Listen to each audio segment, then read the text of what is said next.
The rain hammered against the cafe window like impatient fingers, each drop racing down the glass in desperate rivulets that mirrored the anxiety churning in my stomach. I wrapped my oversized cardigan tighter around my body, the fabric worn thin from too many washes, and tried to disappear into the cracked leather booth. The coffee in front of me had gone cold an hour ago, but I kept my hands wrapped around the chipped mug anyway, needing something to anchor me. My best friend Sarah had set this up. "Just one date, Maya," she'd pleaded over the phone last week. "My cousin's friend needs someone nice. Low pressure. You need to get out of that apartment. Low pressure." The words felt like a cruel joke now as I glanced down at my reflection in the darkened phone screen.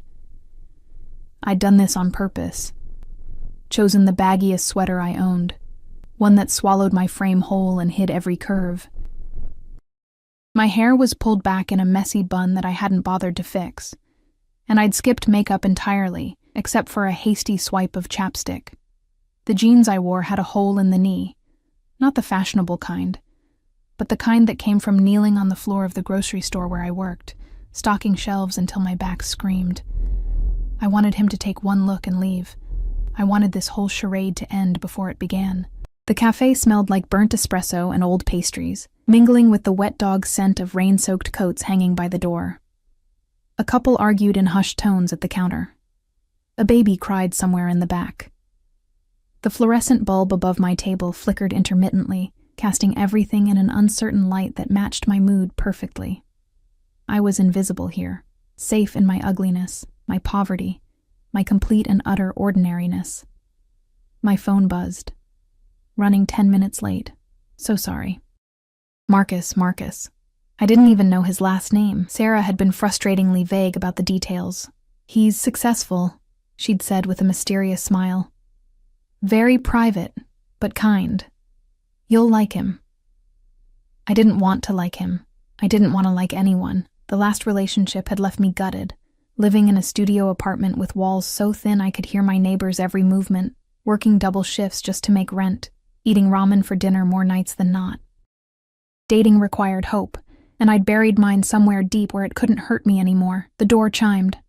Cold air rushed in, carrying the scent of rain and something else. Something expensive that didn't belong in this neighborhood. Leather, clean cologne, money. I didn't look up. Whoever just walked in wasn't my problem.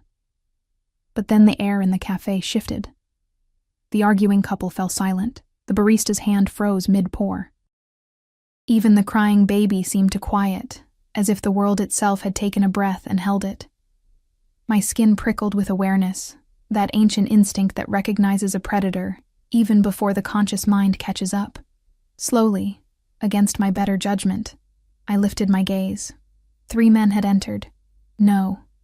2 men flanked the doorway, their eyes scanning the cafe with mechanical precision, hands resting near their waists in a way that made my pulse spike. They wore dark suits that fit too well, earpieces barely visible, and they moved like soldiers. But it was the 3rd man who stole the oxygen from my lungs. He stood in the center, rainwater sliding off a black coat that probably cost more than my yearly salary. Tall, at least 6'2", with shoulders that filled the doorway even without the coat. Dark hair, slightly damp, pushed back from a face that could have been carved from marble by some Renaissance master who understood both beauty and cruelty. Sharp jawline, high cheekbones, eyes so dark they looked black in the cafe's dim lighting, scanning the room with the kind of cold assessment that made me want to hide. He was young, maybe early 30s, but carried himself with the authority of someone who'd commanded respect since birth. Power radiated from him like heat, making everything around him seem shabby and small by comparison. This couldn't be Marcus. This man didn't go on blind dates at rundown cafes. This man didn't go anywhere without purpose. But then his gaze found mine, and the world tilted. Those dark eyes locked onto me with an intensity that physically hurt, like staring into the sun. His expression didn't change, no smile, no recognition. But something shifted in his posture. A predator that had just spotted its prey. He moved toward me, his bodyguards following like shadows, and I couldn't breathe, couldn't move. My fingers tightened around the cold coffee mug until I thought it might shatter. "Maya?" His voice was low, controlled, with an accent I couldn't quite place. European, maybe, old money. Danger. I nodded, unable to form words. This had to be a mistake, some cosmic joke.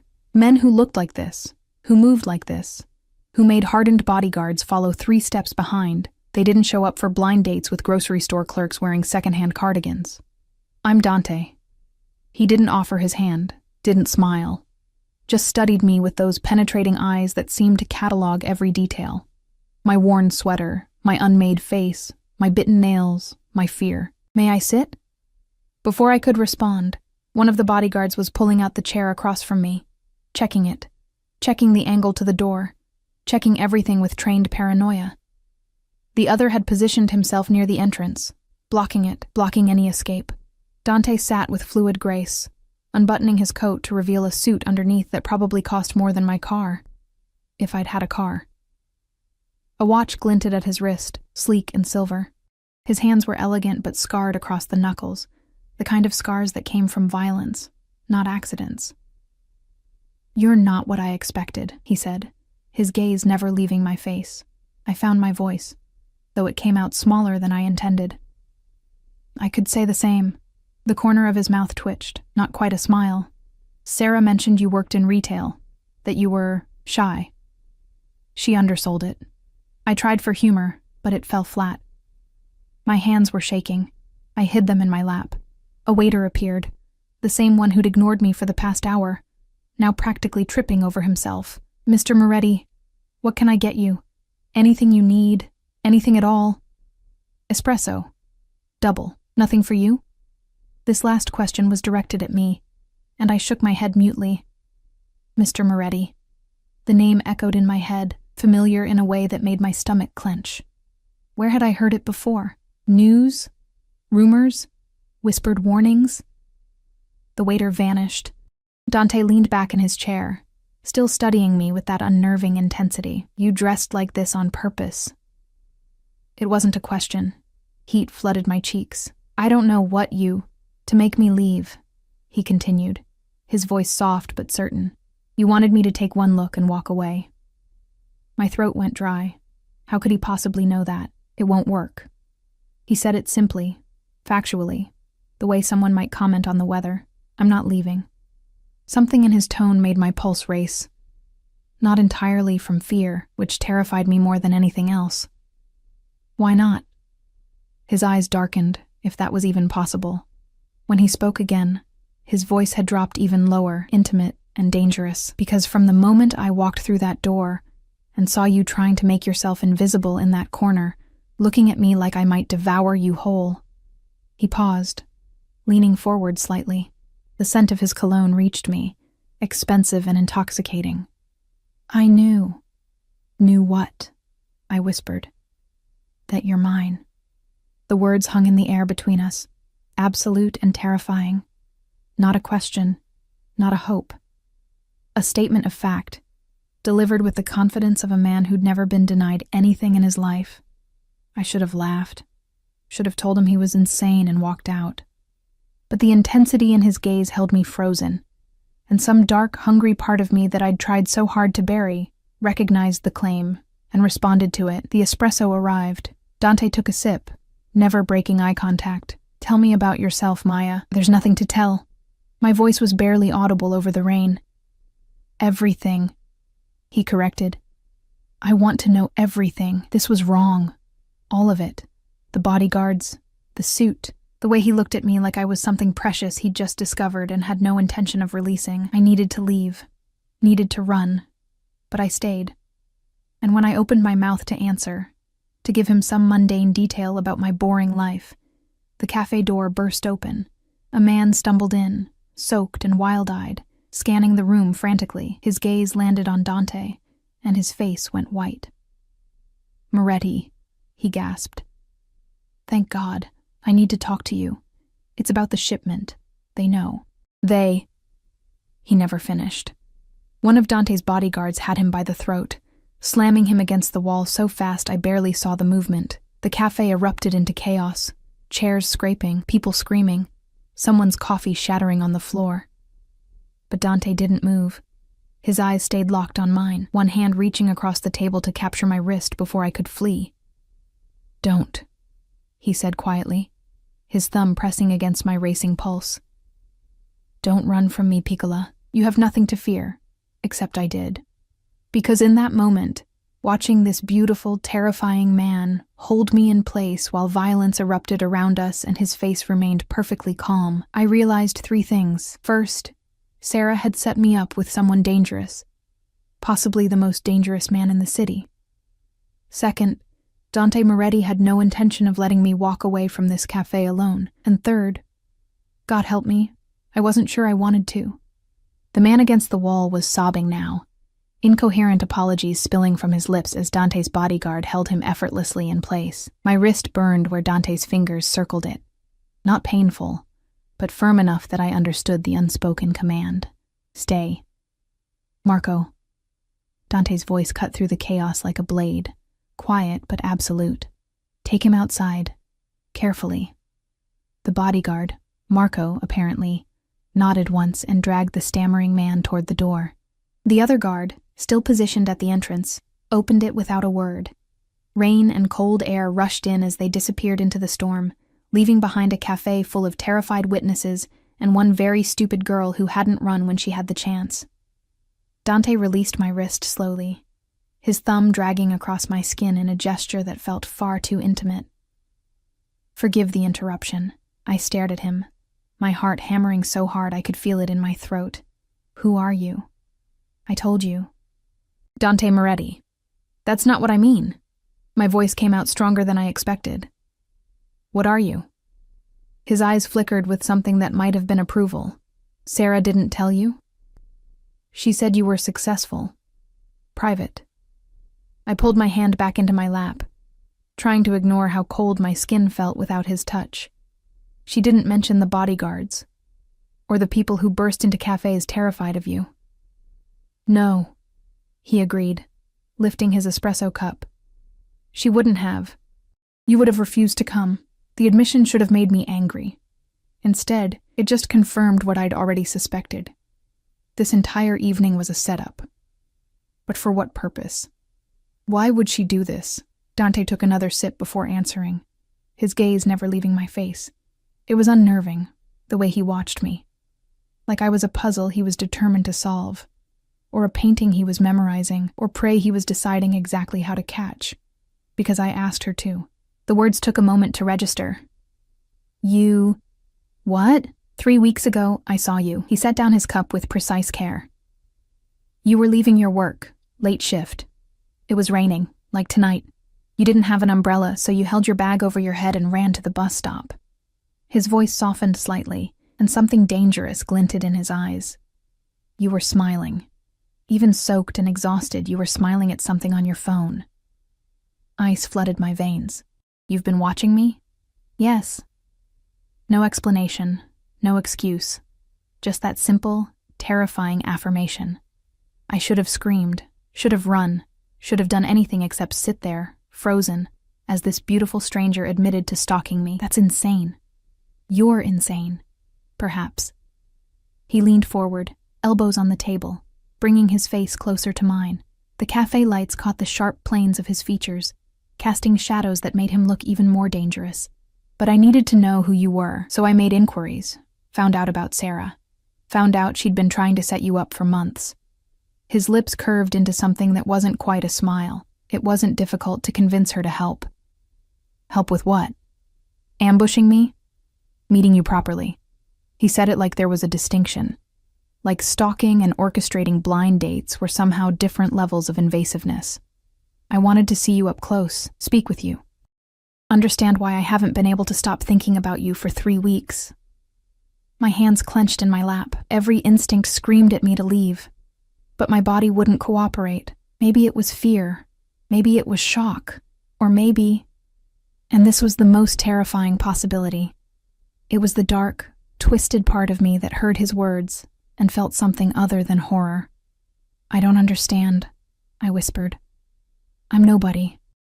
I stock shelves and live in an apartment where I can hear my neighbors' every argument. I eat ramen for dinner and shop at thrift stores. Why would someone like you?" I gestured vaguely at his suit, his watch, the bodyguard still stationed at the door. Want anything to do with me? His expression shifted, something almost like tenderness crossing his features, before the cold mask returned. Because you smiled in the rain, Maya. Because when I've watched you these past weeks, I've seen you give your lunch to the homeless man who sits outside your store. I've seen you stay late to help an elderly woman reach something on a high shelf. I've seen you exist in a world that has clearly not been kind to you, and still maintain something genuine. He paused, his voice dropping. Do you know how rare that is in my world? Your world, I repeated. Which is what, exactly? For a long moment he didn't answer. The rain continued its assault on the windows. Somewhere in the cafe, someone dropped a plate, and the crash made me flinch. Dante's jaw tightened slightly, the only sign that he'd noticed. I handle certain business interests, he finally said. Import, export, investments. Some of these interests operate in areas that law enforcement finds questionable. His eyes bored into mine. I am not a good man, Piccola. I've done things that would make you run from this cafe and never look back, but I've never lied about what I am. You're a criminal. The word tasted strange on my tongue. I prefer entrepreneur, but yes, if we're being crude about it. He didn't look ashamed, didn't look anything except calmly certain. Does that frighten you? Yes. There was no point in lying. Good. Fear will keep you cautious. He reached across the table again, and this time I didn't pull away when his fingers found mine. But I need you to understand something, Maya. From this moment forward, you're under my protection. No one will hurt you. No one will threaten you. No one will even look at you wrong without answering to me. I tried to pull my hand back, but his grip tightened just enough to keep me in place. I don't want your protection. I don't want anything from you. This is insane. You can't just decide. I already have. His thumb stroked across my knuckles, the gesture absurdly gentle considering his words. You can fight it. You can hate me for it, but it won't change the fact that you're mine now. I'm not a possession. No, he agreed. You're far more valuable than that. The cafe door opened again, and Marco returned, rain-soaked and grim. He approached our table, leaning down to whisper something in Dante's ear. I couldn't hear the words, but I saw Dante's expression darken, his jaw clenching. Handle it, Dante said quietly. Marco nodded and disappeared again. What was that about? I asked, my voice shaking. Nothing you need to worry about. He released my hand, reaching into his coat to pull out a phone. Sleek, black, expensive. Give me your number. No. He looked up at me, one eyebrow raised. No, I'm not giving you my number. I'm going to leave this cafe, go home, and pretend this entire nightmare never happened. I stood up, grabbing my threadbare coat from the booth. Thank you for well, not for anything actually. This has been the most disturbing evening of my life. I made it 3 steps before Dante was standing in front of me, moving so fast and so silently that I gasped. He didn't touch me, but his presence alone was enough to root me in place. I can't let you leave alone, he said softly. It's not safe. Safe from what? From who? My voice rose slightly. The only dangerous person I've met tonight is you. His eyes flickered with something, pain, maybe, or recognition. Fair enough. But the man who came in earlier, the one Marco removed, he was followed. Which means people now know I'm here. Which means they'll be watching when you leave. He leaned closer, and I could smell his cologne again, intoxicating and terrifying. I have enemies, Maya, many of them. And as of tonight, you're associated with me. That makes you a target. Then unassociate me. I tried to step around him, but he moved with me. A dance I couldn't win. Tell your enemies or whoever that I'm nobody. That this was a mistake. It's too late for that. His voice had gone cold, the brief flash of tenderness completely gone. They've already seen us together, already taken photos, most likely. By morning, everyone in my world will know that Dante Moretti spent the evening with an unknown woman. His hand came up to cut my face, and I froze. Which means they'll want to know who you are, what you mean to me, and how they can use you. Tears burned behind my eyes, but I refused to let them fall. This is your fault. You did this. You stalked me, orchestrated this meeting, and now you're telling me I'm in danger because of your choices? Yes. No apology, no regret. Just that simple, devastating confirmation. I hate you. The words came out broken. His thumb brushed across my cheekbone, catching a tear I hadn't realized had fallen. You will. Many times, I think. But you'll be alive to hate me, which is what matters. Before I could respond, before I could scream or fight or do anything, he was guiding me toward the door with a hand on the small of my back. The bodyguard appeared instantly, holding an umbrella, scanning the street with those paranoid eyes. Where are we going? I demanded, trying to dig my heels in. Somewhere safe. My driver is outside. I'm not getting in a car with you. He looked down at me, and for the first time since we'd met, I saw something almost like regret in his expression. I know this is frightening. I know you don't understand, but I promise you, Piccola, I will never hurt you. Everything I do from this moment forward is to keep you safe from threats you created. Yes. He didn't deny it, didn't try to justify it, just kept guiding me toward the door, toward the rain, toward whatever nightmare he was pulling me into. The street was dark and wet, the rain having driven most people indoors. A black SUV idled at the curb, windows tinted so dark I couldn't see inside. Marco opened the back door, and warm air spilled out, along with the scent of leather and luxury. I looked at that open door, at Dante's hand still resting against my back, at the empty street where no one would hear me scream, and I made the stupidest decision of my life. I got in the car. Dante slid in beside me, and Marco closed the door with a soft click that sounded like a prison cell locking. The driver, another stern-faced man in a dark suit, pulled away from the curb without a word. I pressed myself against the opposite door, as far from Dante as possible. Where are you taking me? My home. You'll stay there tonight. Absolutely not. Take me to my apartment. Your apartment has 3 separate entry points, windows that don't lock properly, and neighbors who wouldn't hear you scream over their own arguments. He said it calmly, like he was discussing the weather, not revealing that he'd thoroughly surveilled my living situation. It's not secure. How do you know? I stopped, closing my eyes. Of course you know. You've been watching me for 3 weeks, making sure you were safe, he corrected. That's not comforting. I turned to face him fully, anger finally overtaking fear. Nothing about this is comforting. You're a criminal who's decided I belong to him based on seeing me smile in the rain. You've turned my life upside down in the span of an hour, and now you're kidnapping me. I prefer protective custody. The corner of his mouth twitched again. Was he amused? But yes.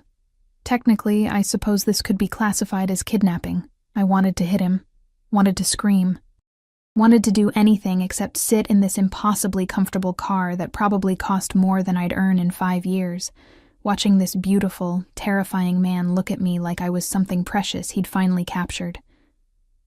What happens tomorrow? I asked, my voice small. What happens when I don't show up for work?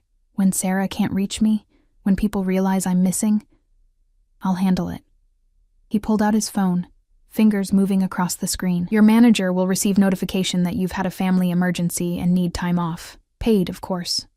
Sarah will receive a text from your number, explaining that the date went well, and you need some time to think. He looked up at me. And anyone else who matters to you will be assured that you're safe. You can't just erase my life. I'm not erasing it. His voice softened. I'm protecting it. There's a difference. The car pulled up to a gate, massive, iron, with security cameras visible even in the rain. It swung open automatically, and we drove through into what looked like a private estate. Trees lined the driveway, their branches creating a canopy overhead. In the distance, I could see lights. A house, but calling it that felt inadequate. It was a mansion. All stone and glass and old-world elegance. Welcome home, Piccola, Dante said quietly, as the car stopped in front of massive double doors. And despite everything, despite the fear and anger and sheer insanity of the situation, a small, traitorous part of me whispered that I'd never had a real home. Maybe that's why I didn't fight when Marco opened the door. Maybe that's why I let Dante guide me inside, his hand warm and possessive against my back. Or maybe I was just too tired, too broken, too desperate for something different than my sad little life. Whatever the reason, I crossed that threshold, and everything changed. The interior of Dante's home stole what little breath I had left. Marble floors gleamed under crystal chandeliers that cast prismatic light across walls adorned with art that looked like it belonged in museums. A grand staircase curved upward to the second floor, its wrought iron railing intricate as lace. The air smelled of sandalwood and something floral, jasmine, maybe, mixed with the underlying scent of old money and older secrets. I stood dripping on an antique rug that probably cost more than my entire apartment building, feeling more out of place than I ever had in my life. "You'll catch cold." Dante's voice came from behind me, closer than I expected. I jumped slightly, and his hand settled on my shoulder, steadying, claiming. "Come, I'll show you to your room." "My room," I repeated numbly, like I'm a guest. "You are a guest." He moved past me toward the staircase, clearly expecting me to follow. An honored one. Honored guests can usually leave when they want. He paused mid-step, turning to look back at me. In the chandelier light, his features were even more striking. Sharp enough to cut, beautiful enough to make my chest ache. "Give me 1 week, Maya." "What?" 1 week. He descended the 2 steps he'd climbed, bringing himself level with me again. "Stay here for 1 week. Let me show you that you're safe. Let me prove that I'm not the monster you think I am." His hand came up to brush a wet strand of hair from my face, the gesture achingly gentle. "If after 7 days you still want to leave, I'll take you home myself. I'll post guards to keep you safe, but I won't force you to stay." I searched his face for deception, for the trap hidden in his words. "And if I say no? If I demand you take me home right now?" His jaw tightened almost imperceptibly. "Then I'll take you home, and I'll station guards outside your building, inside your hallway, watching your every move to ensure no one hurts you because of me." He leaned closer, and I could see flecks of gold in those dark eyes. "You'll have no privacy, no freedom. Every moment will be shadowed by my men, by my protection, whether you want it or not, because I won't let you die for the crime of having caught my attention." "That's not a choice. That's an ultimatum." "Yes." He didn't apologize, but at least here in my home, you'll be comfortable. You'll have space.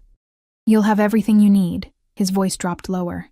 "And you'll have me, Piccola, which I'm beginning to think you need more than you're willing to admit." The presumption should have made me furious.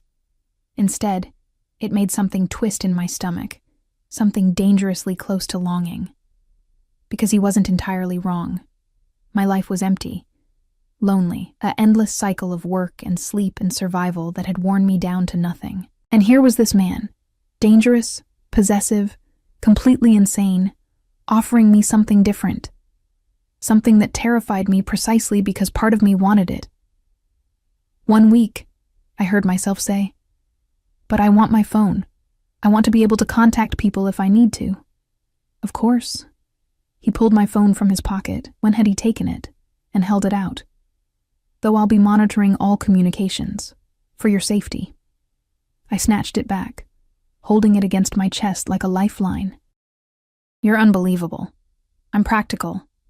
He turned back toward the stairs. "Come. You need dry clothes and food. When did you last eat?" The question caught me off guard. Lunch, I think. Yesterday." He stopped walking, his shoulders tensing. When he looked back at me, something burned in his expression. Anger, but not directed at me. "Yesterday. I was saving money. Rent is due, and I had to fix my—" I stopped, realizing I was explaining myself to my captor. "Everything about you is my business now." He closed the distance between us in 2 strides, his hand cupping my face again in that possessive gesture that made my knees weak. "You will never go hungry again, never choose between food and rent. Never work yourself to exhaustion just to survive." His thumb traced my lower lip, and I couldn't suppress the shiver that ran through me. "I take care of what's mine, Maya. And you, whether you accept it yet or not, are mine." Before I could respond, before I could tell him again that I wasn't a possession, He was guiding me up the stairs with that firm hand against my back. We walked down a hallway lined with more art, more luxury, more evidence of a life so far removed from mine it might as well have been another planet. He stopped at a door, pushing it open to reveal a bedroom that made me gasp. It was enormous. A 4-poster bed dominated the center, dressed in linens that looked softer than clouds. Floor-to-ceiling windows overlooked the estate grounds, where landscape lighting illuminated gardens even in the rain. A sitting area featured a velvet couch and chairs arranged around a fireplace that crackled with real flames. A door stood ajar, revealing a bathroom with a tub large enough to swim in. "This is..." I couldn't find words. "Yours."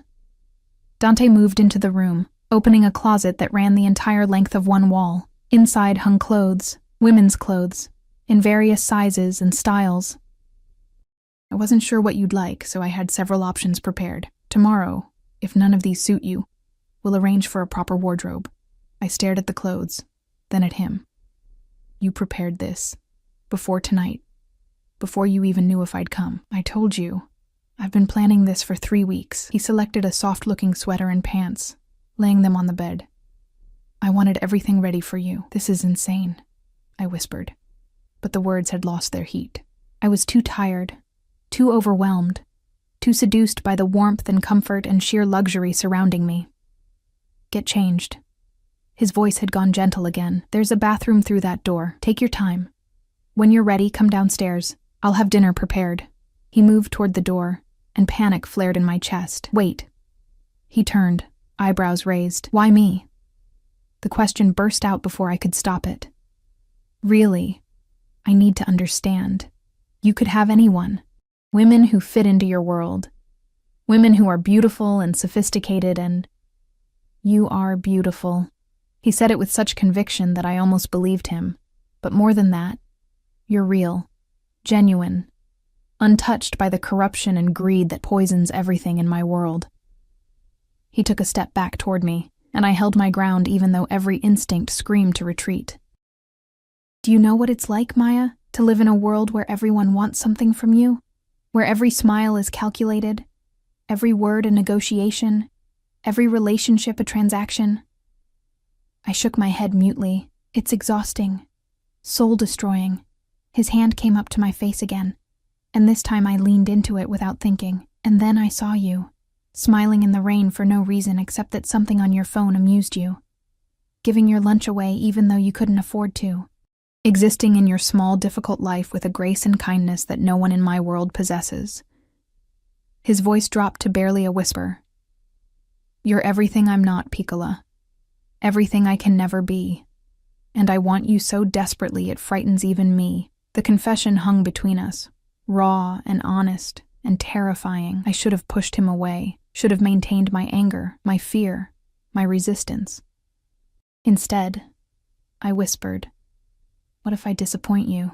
What if I'm not what you think I am?" His smile was small but genuine. "Impossible. Now get changed before you catch pneumonia. I didn't go through all this trouble just to watch you get sick." He left before I could respond, the door clicking shut behind him with a finality that made my stomach clench. I stood alone in that beautiful room, dripping on expensive carpet, my wet cardigan clinging to my skin.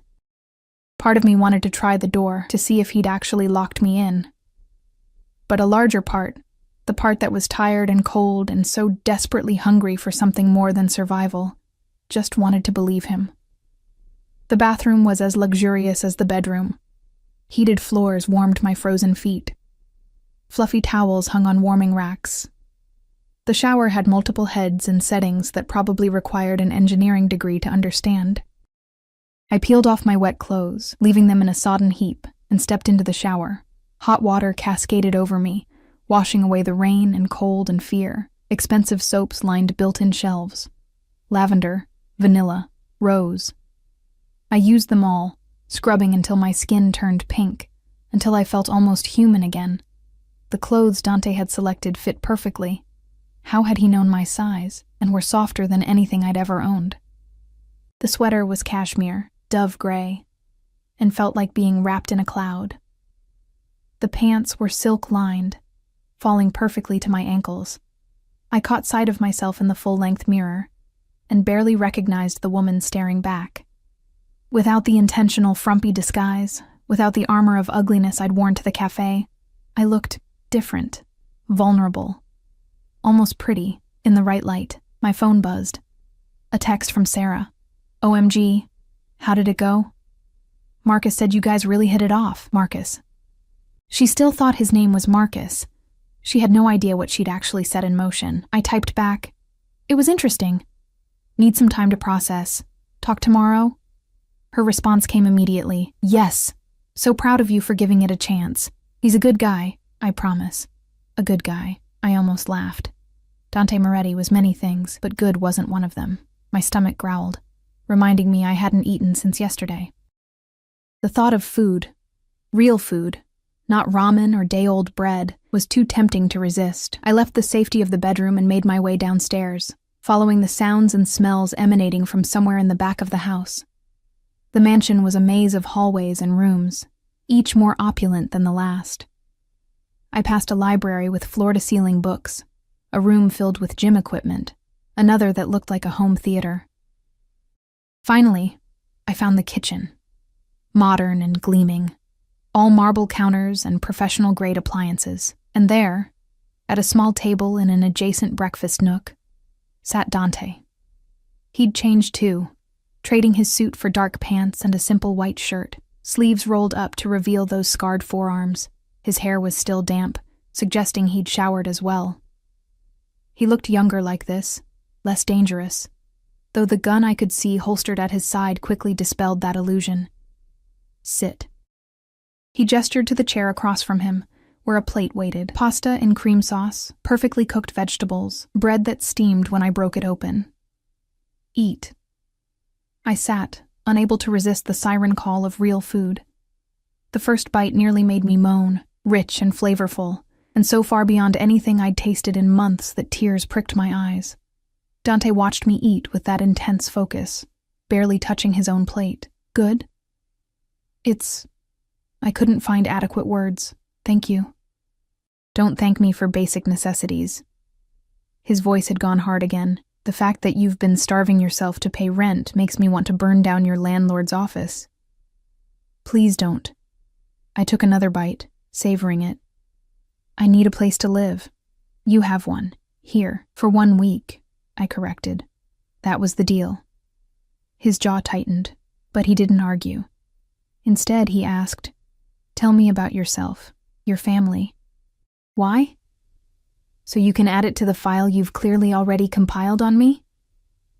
I want to hear it from you. He leaned forward, elbows on the table. I want to know who you are, Maya.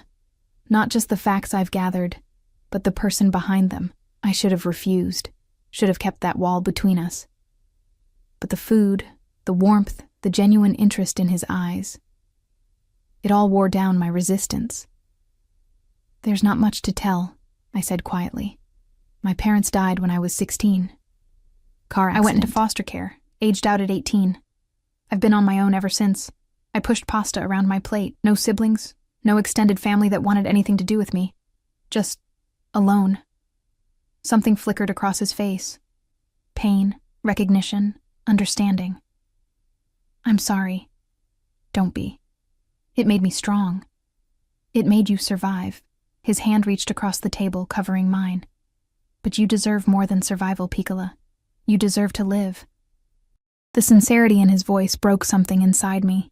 Tears spilled over before I could stop them, and I yanked my hand back, swiping at my face.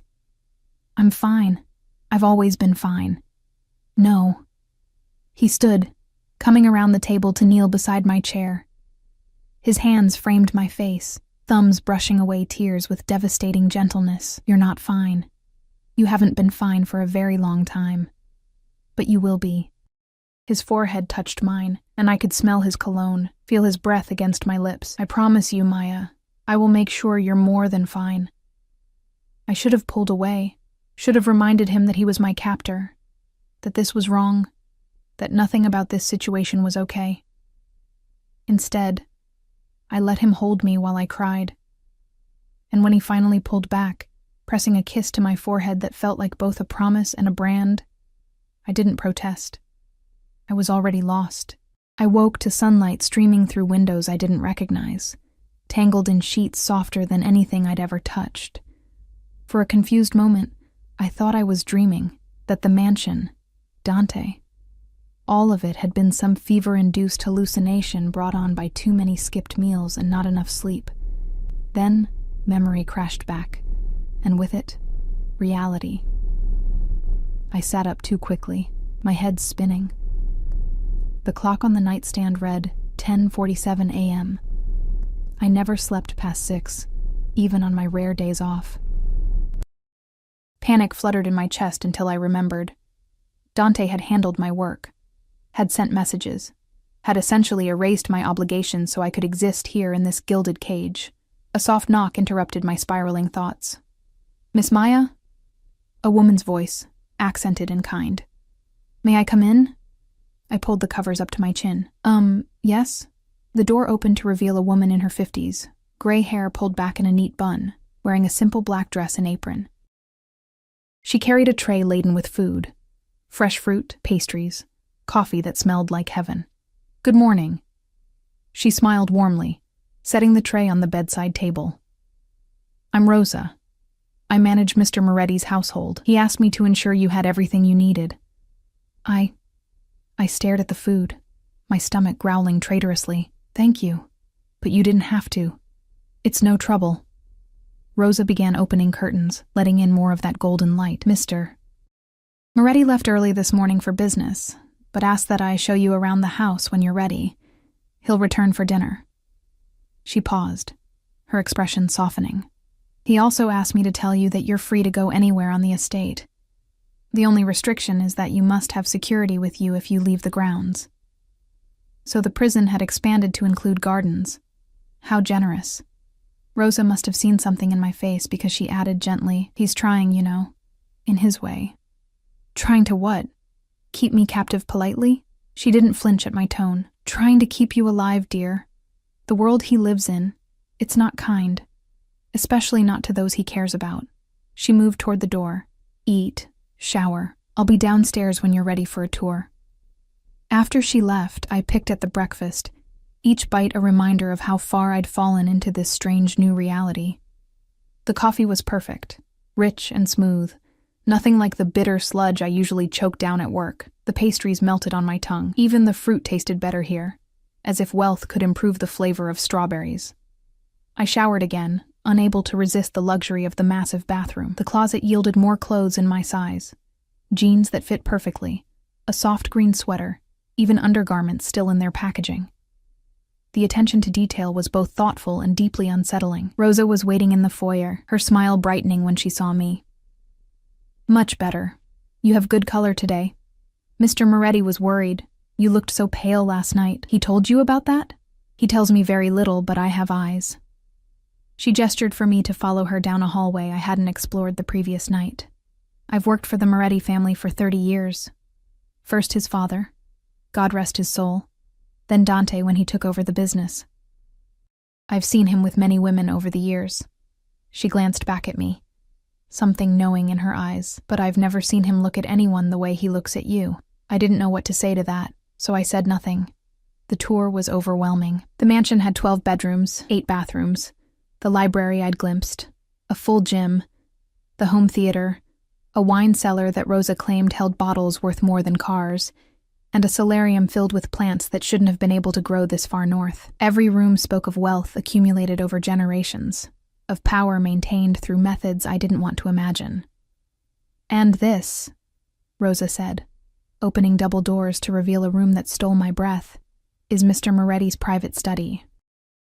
You're one of very few people allowed inside." The study was all dark wood and leather, bookshelves lining 3 walls, a massive desk positioned to face windows overlooking the gardens. But what caught my attention were the monitors, 6 of them mounted on one wall, showing different security camera feeds. I could see the front gate, the driveway, various points around the estate perimeter.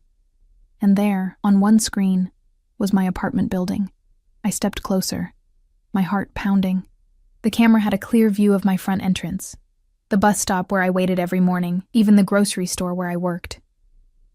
"He's been watching," I whispered. Rosa's hand touched my shoulder gently. He's been protecting. There's a difference, dear. Is there? I turned to face her, because from where I'm standing it looks like obsession. She studied me for a long moment before speaking. When Dante was 15, his mother was killed. Murdered by rivals who wanted to hurt his father. They took her from a restaurant in broad daylight, and by the time his father's men found her, it was too late. Rosa's voice was soft but steady. Dante was the one who identified her body. A boy, looking at what those monsters had done to the woman he loved most in the world. My anger faltered, replaced by something uncomfortably close to sympathy. After that, Rosa continued, he became obsessed with control. With knowing where everyone was, what threats existed, how to prevent another loss. His father tried to help him, but the damage was done. When his father died 5 years ago, Dante took over not just the business, but the burden of protecting everyone in his world. She squeezed my shoulder. So yes, he watches. Yes, he controls. But it comes from a place of terror, not cruelty. He's afraid of losing what matters to him. But I'm not his to lose, I protested weakly.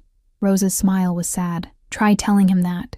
She left me alone in the study, and I sank into the leather chair behind Dante's desk, staring at those monitors, at my building, at the life I'd been living, small and struggling and alone. Had I really been happy, or had I just convinced myself that survival was enough? My phone buzzed. A text from an unknown number. Rosa says you're awake. How do you feel? I stared at it for a moment before typing back. Like I'm in a very expensive prison. The response came quickly. Fair. But are you comfortable? Do you need anything? Despite everything, I found myself smiling slightly. Besides my freedom, 3 dots appeared then. Besides that, I'll be home by 6. We'll talk then. I set the phone down and turned my attention to the bookshelves. They were filled with an eclectic mix. Classic literature, business texts, books on art and history, even some philosophy. I pulled out a worn copy of The Count of Monte Cristo and found notes in the margins, written in elegant script. Dante's handwriting, presumably, comments about revenge and justice, and the price of both. I was so engrossed in reading that I didn't hear anyone enter until a male voice said, "He reads that one every year."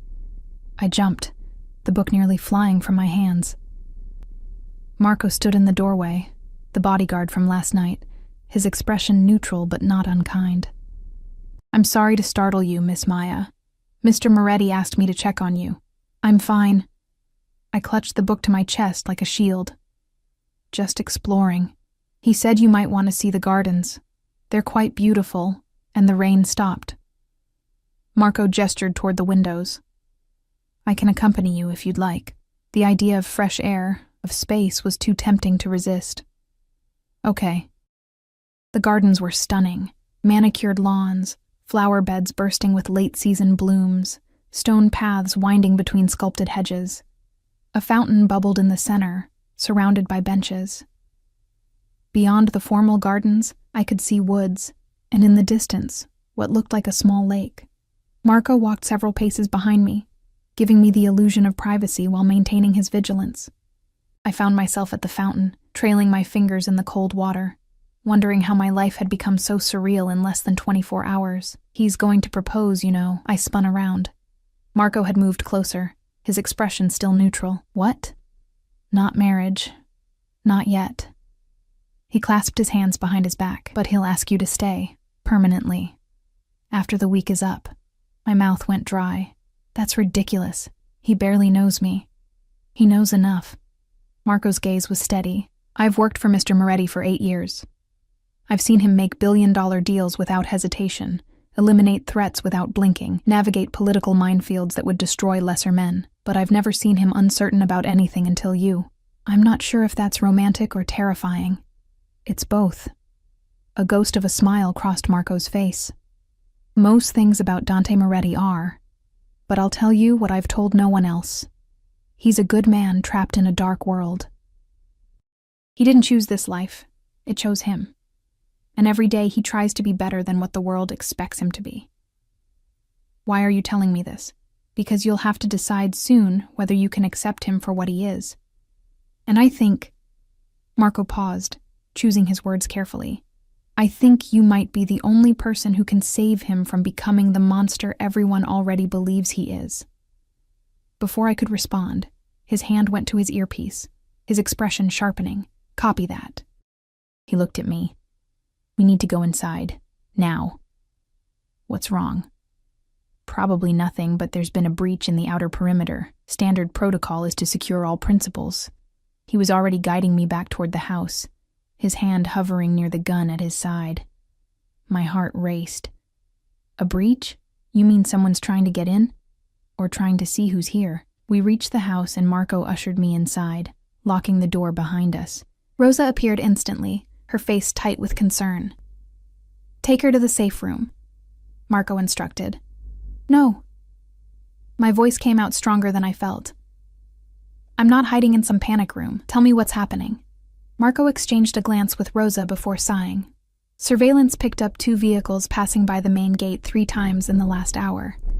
Different cars each time. But the occupants matched known associates of the Calabrese family. Which means, I pressed, which means Dante's rivals are testing his security, seeing what they can see, who they can see. His expression softened slightly. They're looking for weaknesses, Miss Maya. And right now, you're his biggest one. The weight of those words settled over me like a shroud. This was real. The danger Dante had warned me about wasn't just paranoid posturing.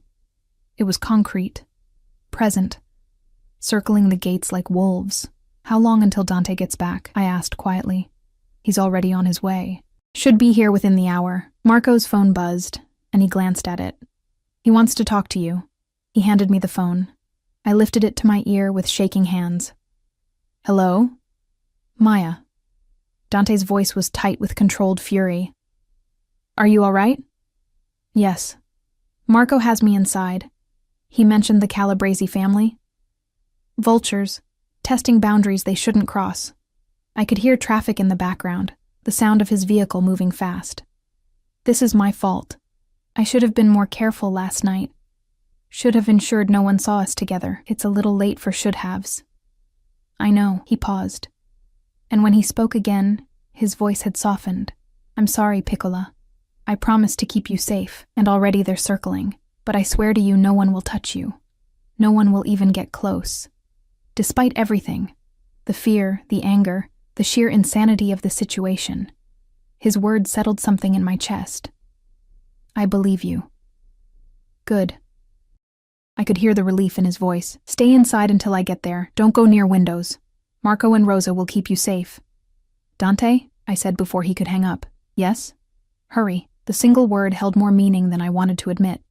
More need than was wise. More trust than I should have felt. Already am, amore mio. The endearment rolled off his tongue like honey. Already am.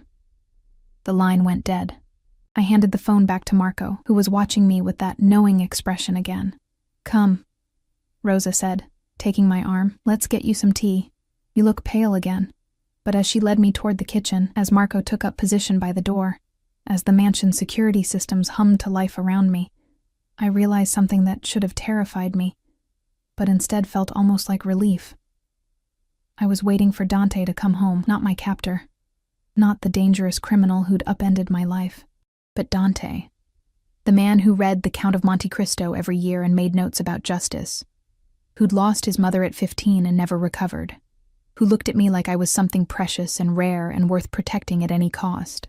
I was waiting for him, and that realization changed everything.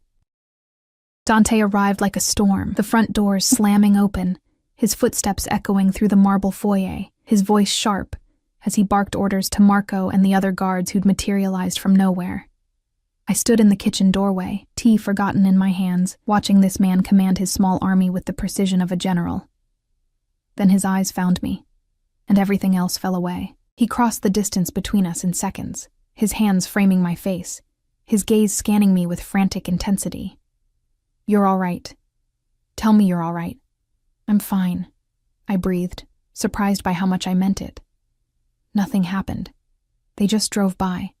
They shouldn't have gotten that close, his jaw clenched, fury burning just beneath his controlled surface. I'm doubling security, tripling it. No one gets within a mile of this property without me knowing about it. Dante. I covered his hands with mine, feeling the tension vibrating through him. I'm okay. You got here. Everything's okay. He pulled me against his chest so suddenly that my tea sloshed onto the floor. His arms banded around me, one hand cradling the back of my head, and I could feel his heart hammering against my cheek. When Marco called, when he said the Calabresi were circling, his voice broke slightly. I couldn't breathe, Maya. The thought of them touching you, hurting you because of me, but they didn't. I pulled back enough to look at his face. Your security worked. Your people protected me. The system you built kept me safe. Something shifted in his expression. Gratitude, wonder, and that devastating intensity that made my knees weak. You're not angry? Not blaming me for bringing this danger into your life? I should have been. Any rational person would have been. But standing there in his arms, feeling the genuine terror that had gripped him at the thought of me being hurt, I couldn't summon the anger I knew I should feel. I'm terrified, I admitted. But not of you. Not anymore. His thumb traced my cheekbone, and I saw his walls crumbling in real time. I need to tell you something about why I'm the way I am, why I can't let you go. Rosa told me. About your mother. Pain flashed across his face. Then you understand.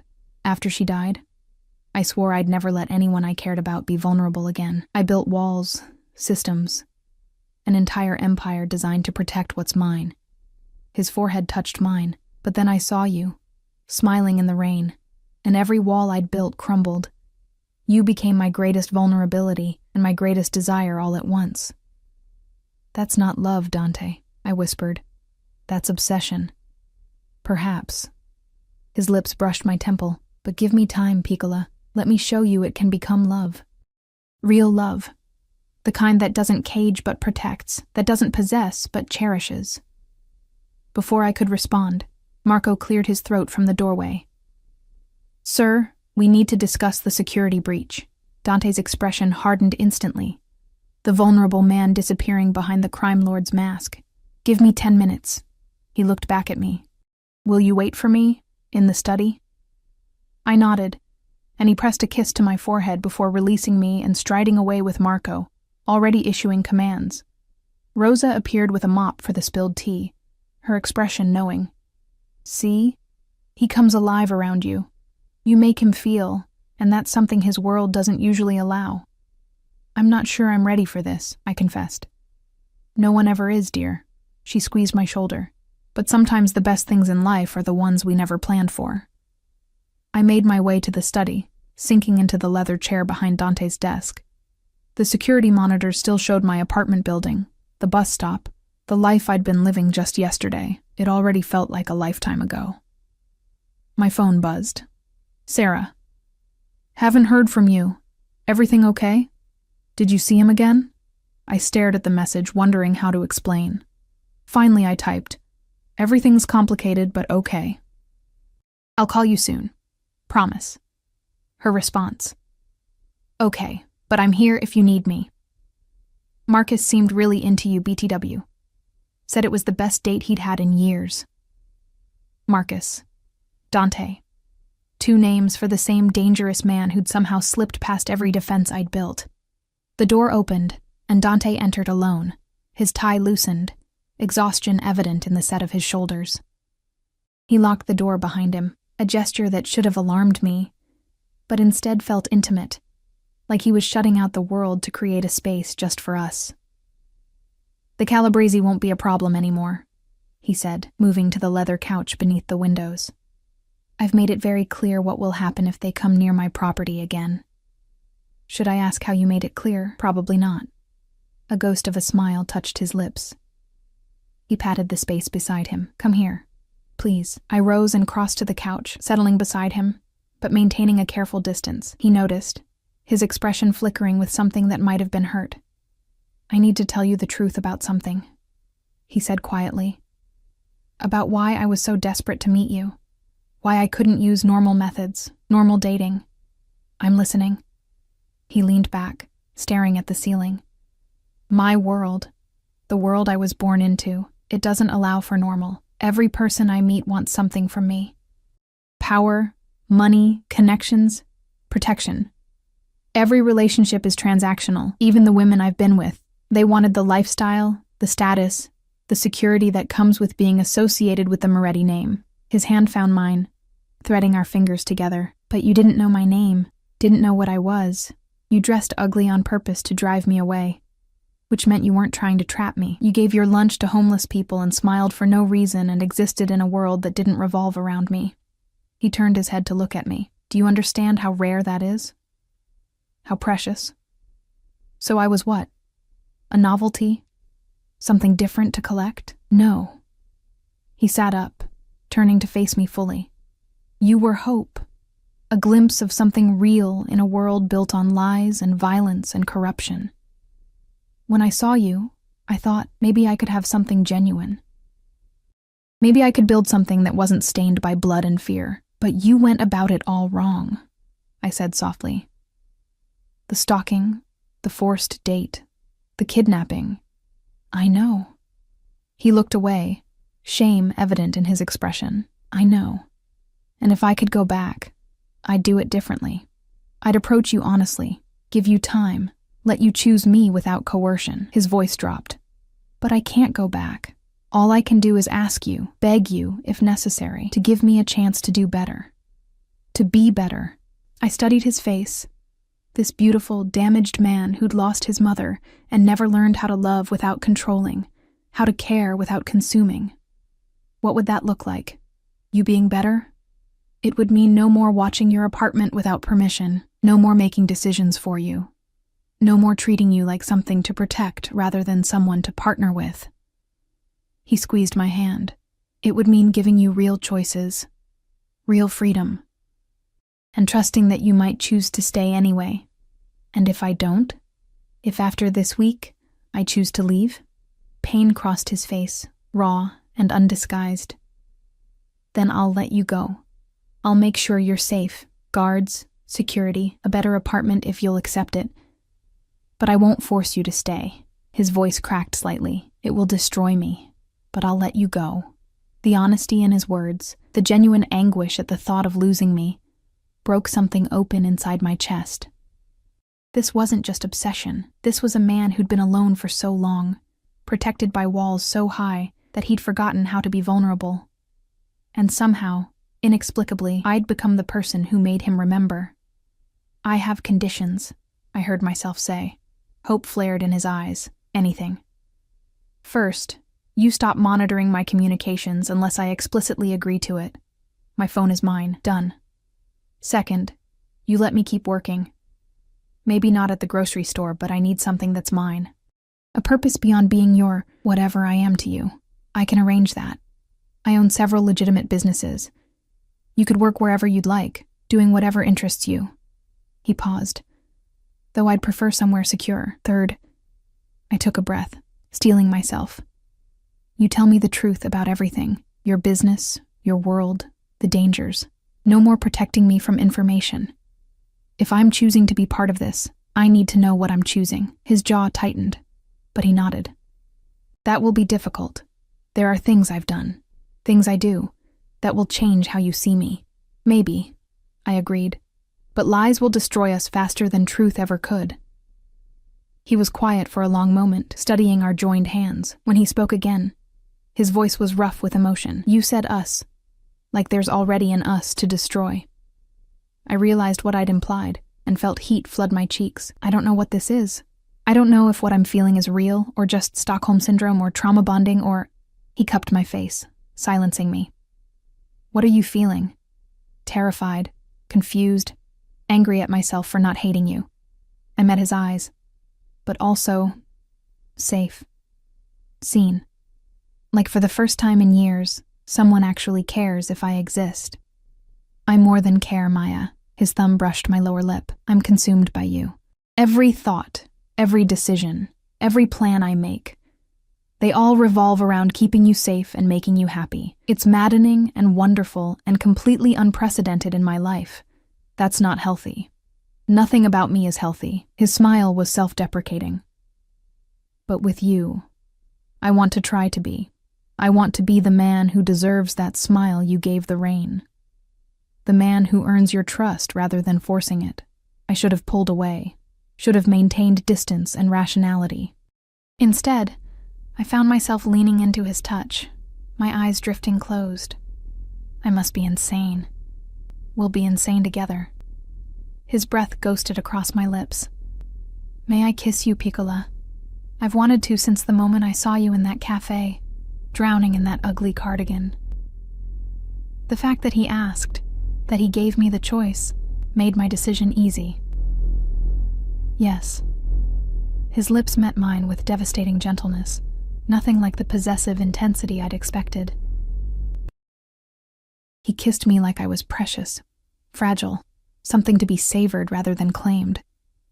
His hand cradled the back of my head while his other arm wrapped around my waist, pulling me closer but never forcing, never demanding more than I was willing to give. I melted into him, my hands fisting in his shirt, and kissed him back with all the confusion and fear and unexpected desire swirling inside me. He tasted like espresso and danger, and promises I wasn't sure he could keep. When we finally broke apart, both breathing hard, he rested his forehead against mine. Stay. Please. Not just for the week. Stay with me. I don't know if I can, I whispered honestly. This world, your world, it's so far from anything I understand. Then let me teach you. Let me show you that it's not all darkness. There's beauty here too, if you know where to look. His hand found mine again, and I swear to you, Maya, I will spend every day proving that I can be worthy of you, that I can give you the life you deserve, not the life you've been surviving. What if I disappoint you? What if I'm not strong enough for this? Impossible. He kissed my forehead, my cheeks, the corner of my mouth. You've survived poverty, loneliness, loss, all while maintaining your kindness and grace. You're stronger than you know, stronger than I am, certainly. A knock at the door interrupted us. Sir, Marco's voice. The perimeter is secure, and I have the Calabrese report ready for your review. Dante's expression hardened slightly, the crime lord returning. 5 minutes. He looked back at me. I need to handle this, but tonight we'll have dinner together, just us. And you can ask me anything you want to know about my world, my business, my life. Complete honesty. Okay. I stood, suddenly nervous. I should let you work. He caught my hand before I could move away, pulling me back down for one more kiss, deeper this time, edged with hunger but still controlled. When he released me, his eyes were dark with promise. Tonight, Piccola, and every night after if you'll have me. I left him to his business dealings and found Rosa in the kitchen, preparing what looked like an elaborate dinner. She smiled when she saw my flushed face, my kiss-swollen lips. He's a good man, underneath everything, she said gently. He just needs someone to see it. I'm terrified I'm making the biggest mistake of my life, I confessed. Or the best decision. She handed me a glass of wine. Sometimes, dear, the scariest choices lead to the most beautiful destinations. That night, Dante kept his promise. We ate dinner in a private dining room, just the two of us, and he told me everything.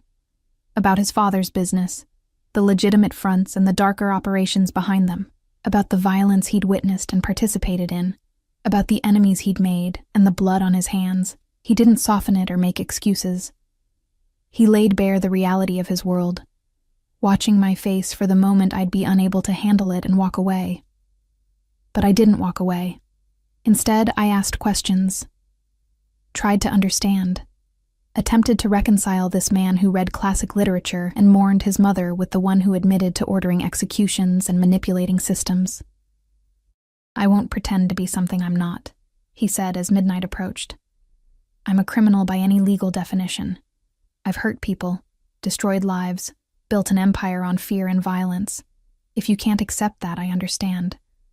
But I need you to know, everything I do, every dark thing I'm part of, it's to protect the people in my world, to maintain a balance that keeps worse monsters at bay. Vigilante justice, I murmured. Something like that. He refilled my wine glass. The law doesn't reach into the places I operate. Someone has to maintain order, even if that order is built on morally questionable foundations. I was quiet for a long time, processing. Finally, I said, I don't think I can ever be comfortable with violence, but I understand that you didn't choose this life. It chose you, and you're trying, in your way, to be better than what was expected of you. Relief flooded his expression. Does that mean? It means I'll stay, past the week, past whatever deadline you set in your head. I reached across the table, taking his scarred hand in mine. But you have to keep your promises, the honesty, the freedom, treating me as a partner, not a possession. I swear it. He brought my hand to his lips, kissing each knuckle. On my mother's memory, on everything I am, I swear I will be better for you. 3 months later, I stood in that same study, watching snow fall over the estate grounds. My apartment had been given up, my few possessions moved here. I'd started working for one of Dante's legitimate companies, event planning, something I discovered I had a talent for. Rosa had become like the mother I'd lost. Marco was teaching me self-defense, claiming any woman associated with Dante needed to know how to protect herself, and Dante had kept every promise. He was still possessive, still protective to the point of madness. But he asked before he acted, consulted me on decisions that affected my life, gave me space when I needed it, and held me close when I didn't. We fought sometimes, about his overprotectiveness, about business decisions I disagreed with, about the inherent danger of his world. But we also laughed, talked for hours about everything and nothing, built something real in the midst of all his carefully constructed artifice. Piccola? His voice came from the doorway, and I turned to find him watching me with that same intense gaze that had terrified me months ago. Now it just made me feel cherished. What are you thinking about? How different my life is from what I imagined it would be.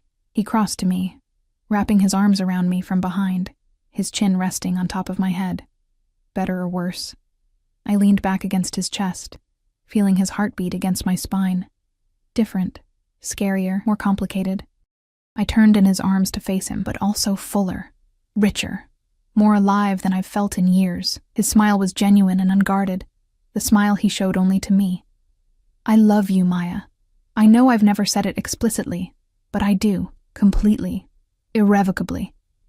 In ways that probably aren't entirely healthy, but are real nonetheless. I know. I reached up to cup his face. I love you too, even though you're possessive and controlling, and sometimes make me want to scream with frustration. But, he prompted, that corner of his mouth twitching, but you're also kind and brilliant and capable of such tenderness that it breaks my heart. I pulled him down for a kiss. You're my complicated, dangerous, wonderful disaster of a man, and I wouldn't change you even if I could. He kissed me deeply, thoroughly, with all the passion and possession and love that defined everything about us. When we broke apart, he reached into his pocket and pulled out a small velvet box. My heart stopped. I'm not proposing, he said quickly, seeing my expression. Not yet. I know you need more time, and I respect that. He opened the box to reveal a delicate necklace, a small key on a platinum chain. But I wanted you to have this, a symbol that you hold the key to everything I am. My home, my heart, my entire world. Tears blurred my vision as he fastened it around my neck, the key settling just above my heart. It's beautiful. You're beautiful. He turned me to face the window again, his arms wrapped around me. And this, us, we're going to make it work. I'll spend every day earning the gift of your presence in my life. I know you will. I laced our fingers together, watching snow blanket the gardens in white. But Dante? Yes, amore mio? Eventually, you're going to have to explain to Sarah that Marcus doesn't exist. His laugh rumbled through his chest into my back. Eventually, but not tonight. Tonight, I just want to hold you and be grateful that you smiled in the rain that day, that you walked into that cafe wearing an ugly cardigan, that you gave me a chance when every logical part of you screamed to run. Best, worst decision I ever made, I murmured. The very best, worst decision, he agreed. And as we stood there together, watching Winter transform his estate into something magical, I realized that Rosa had been right. Sometimes the scariest choices did lead to the most beautiful destinations. I'd walked into that cafe expecting nothing and found everything. In the arms of a dangerous man who loved me with the same intensity he applied to everything else in his life. Completely, obsessively, and with a devotion that would move heaven and earth to keep me safe. It wasn't perfect. It would never be simple, but it was ours. And that was enough.